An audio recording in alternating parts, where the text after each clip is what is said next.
is the chapter called Work versus Meditation.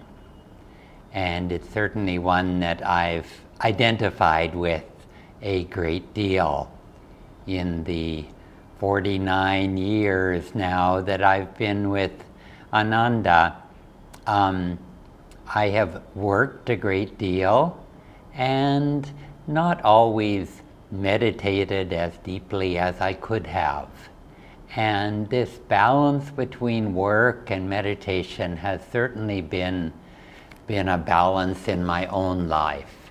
And I can't say that I have mastered it, but we learn many lessons along the way.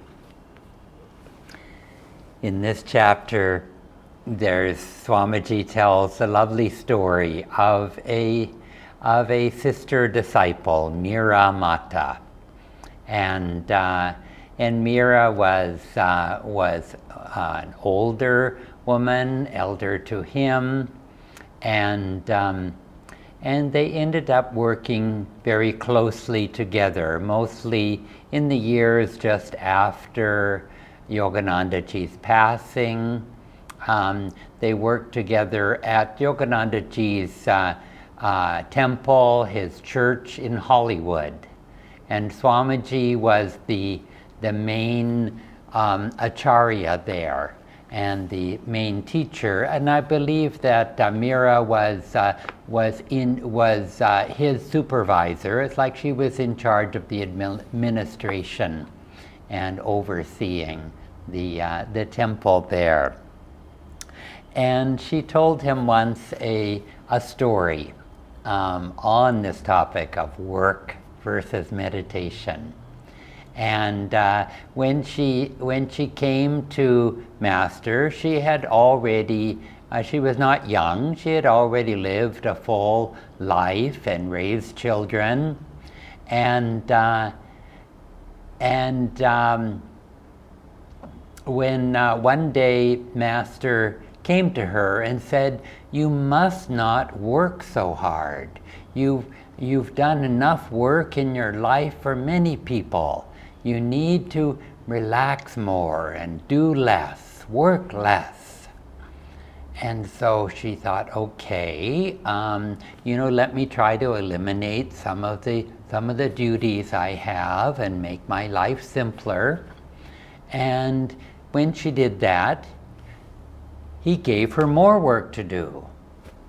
And he said, "You must not work so hard."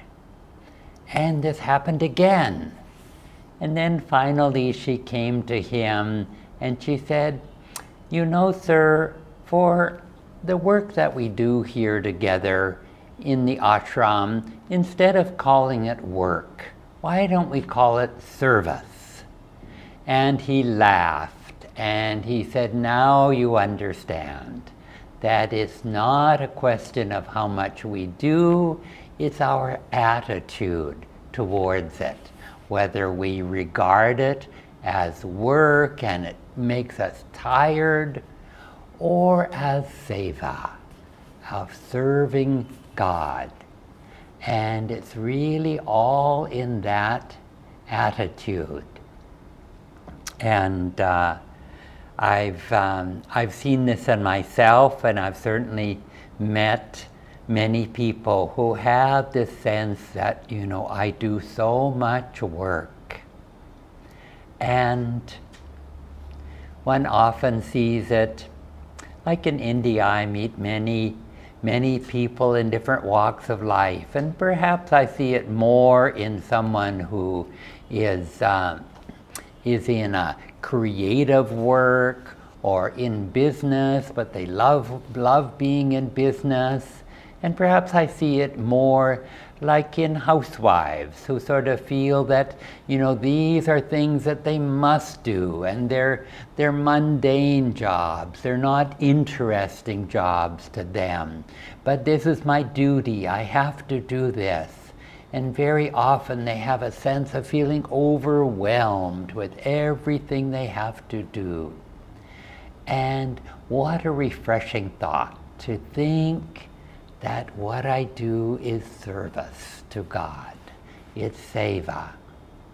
And what happened with Mira is that with this new attitude, she found that she did just as much as she did before, but there was no sense of heaviness, no sense of burden with what she had to do, because it was serving God.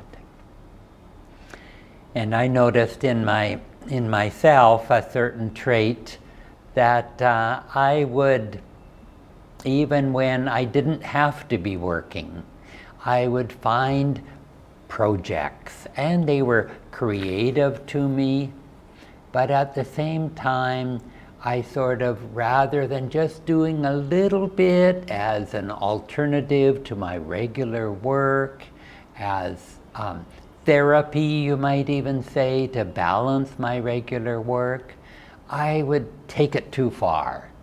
I remember once for about 6 years, I was living in our community in Palo Alto in California. I was working on the lawsuit that at one point, you may know that Self-Realization Fellowship sued Ananda, and for 12 years this lawsuit went on. And I worked for much of that time sort of as a paralegal, sort of learning what that meant, doing research for the lawyers. And it was long hours, irregular hours. I didn't know when I could get some time off. And I had a little apartment, and outside there was just a little garden area, but it had been neglected. Nobody had planted anything there for a long time. And so I said to myself, well, let me, as a balance to my mental work, let me do physical work in the soil and not use my mind. And so it was just delightful to dig in the earth and take the weeds out and prepare the soil and find some new flowers to plant there. And then after doing this for a few minutes every day or two, I found creeping up in my own mind that this was no longer just therapy. I had made it a project. I was planning, how I would do it tomorrow, how I could plan the garden, how I could expand it. And it became a bigger and bigger job, just because of this mental tendency to build and to feel that this is work that I must do. And thankfully I was able to sort of cut off that thought and, banish those thoughts, not do the job anymore if it was leading me in a negative mental direction. And then I would do only so much. Maybe it was just a few minutes that was enjoyable and relaxing. And then I would leave the planning. And then the next day or the next time I came to it, I would come to it afresh. And then maybe I would act on one idea or another, but it was not a project that I was planning and that I felt duty bound to complete. And there is another story that Mira told to Swamiji of her own experience with Yoganandaji. And it was about being too willing, or rather like the story I told them myself of sort of being busy just for the sake of being busy, working outwardly because that way the mind is engaged in an outward way. And she was in the kitchen one day in the ashram, and Yoganandaji was cooking. And she, for lack of something else to do, she thought, well, let me make myself useful. As he, dirtied a bowl or a pan, let me wash it up. And so she did that. She washed up after him. And then she found that he started dirtying more pans and more spoons and more bowls. She said she had never seen such a dirty cook of making all of this mess. And then she stopped and she thought, well, let me just wait. Let me wait till he finishes. And once she had that thought that she was going to pause, she didn't have to be busy for the sake of being busy, then she found that he wasn't dirtying so many things. And she learned this lesson of not needing to keep ourselves busy all of the time, to have moments where we just pause, and more than anything, where we calm the mind enough that we can meditate, that we can really go deep and reflect. Yoganandaji said about this tendency to work and work and work that many people have, and it's just a bad habit. And he said that very thought of work had been exhausting you. But see how differently you feel when you think of work as divine service. When you act to please God, you can do twice as much and never feel tired. And Mira never seemed to run out of energy after she learned this lesson. And she said, you see, the very thought of pleasing God fills us with His energy. And Master tells us it's our unwillingness that cuts off the flow of energy. Very often when we work hard and when we think how hard I'm working, we're unwilling. We're unwilling in our attitude to work more, and that actually cuts off the flow of energy when we feel that the work is a burden rather than a service. And especially with the sense of busyness, Swamiji said about himself that he learned in time to make inner peace my bottom line, to let nothing disturb my inner peace, nothing outside of me that I need to do, nothing that is happening around me, no circumstance. Don't get so involved that it disturbs your inner peace. And this is a valuable principle in all of our activities, in all of our interactions with others. You know, whenever the temptation comes even to react with anger or with irritation in any way, don't let anything disturb your inner peace. Stop that activity. Immediately stop that interaction with that person if it disturbs your inner peace. Make that your bottom line. Swamiji would often remind us of this point. Inner peace, and in a group of people, harmony. That harmony is more important than being right or doing the best possible job. Even more important is to do it cooperatively, with understanding, with harmony, with mutual respect.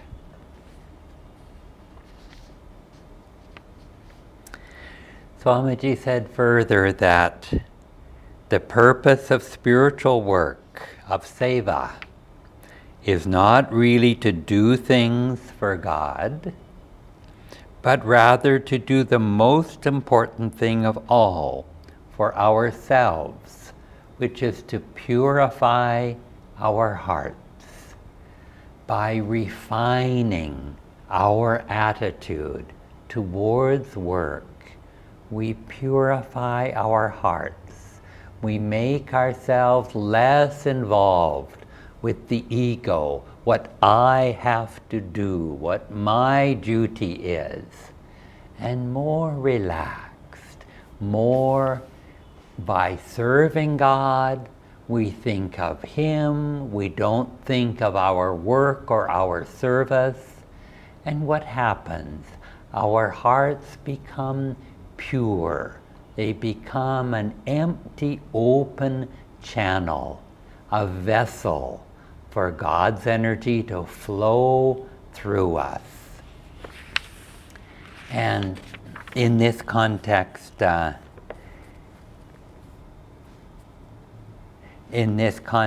also, there can be the tendency that when we act, like Swamiji tells the story of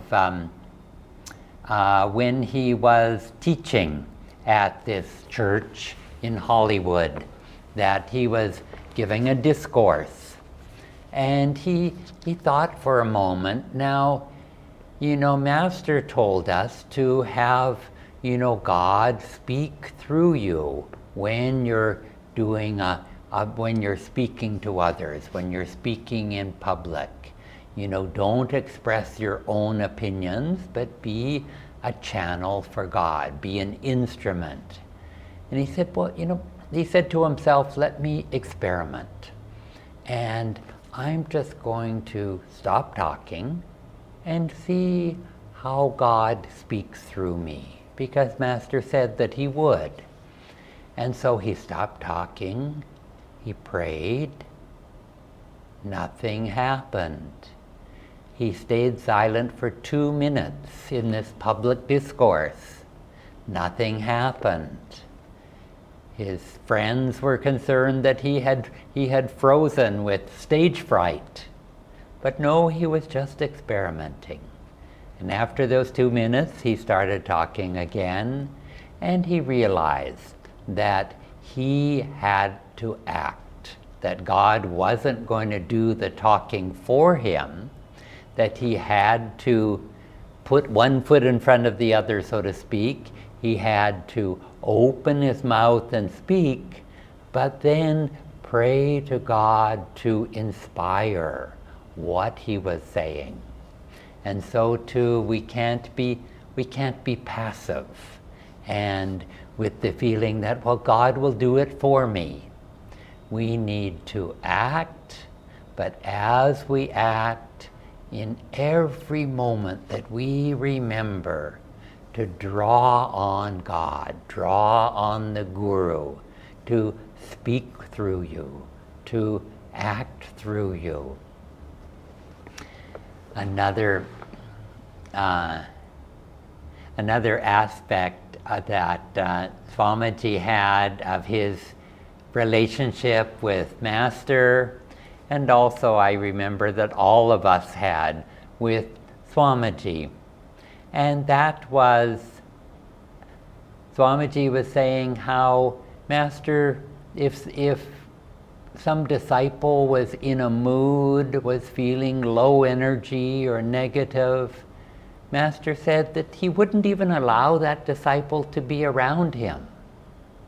That is like, mentally he demanded that the disciples did their very best to raise their energy level, to raise their positivity, to do their best to match Master's positivity and his super high energy level. And I found exactly the same thing with Swamiji, especially in those years where I would see him every day. And it's like, every time I would see him, it's like it was almost like a surprise, sort of how positive he was, how loving he was, how high energy he was. And it's like I couldn't be lazy or in a mood or feeling down when I was with him. And at the same time, it's like I knew that I had to try a little harder to raise my energy, to try to be on that same level as he. And when I did, it became effortless. I was rewarded by his consciousness and being able to, in my own little way, to be able to tune in to that consciousness. And I always left very inspired and very uplifted every time that I was with him.